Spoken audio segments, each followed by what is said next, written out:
We are in Khazir. This is one of the frontline positions around the ISIL-controlled city of Mosul. A much-awaited offensive is set to begin. We're waiting for a formal announcement from the Iraqi Prime Minister Haider al-Abadi. There's been preparations for quite some time now for this battle. Troops have been massing around the city, and if we just move the camera to the right, you will see the city itself.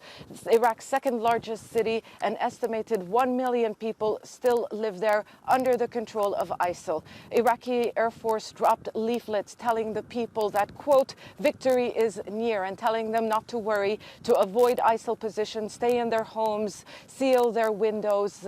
According to officials, the battle plans really have been drawn up to make sure that civilians are protected and not caught in the crossfire. Now, ISIL has been fortifying its positions, and for some time now, we understand that they have dug a trench around the city, and we also understand that they plan to light fire once the offensive begins, because the smoke will obscure the vision of the aircraft, and we can actually hear the coalition aircraft in the sky. Artillery bombardment targeted the eastern sections of Mosul city earlier today, but like I said, the offensive has still not begun in full swing. Now, this is a very complicated operation simply because of the mix of forces that are taking part. You have the central government in Baghdad, the Iraqi forces, Iraqi counterterrorism units, and you have the Kurdish Peshmerga who are allied in this fight, but who do have a lot of differences, really. You also have the question of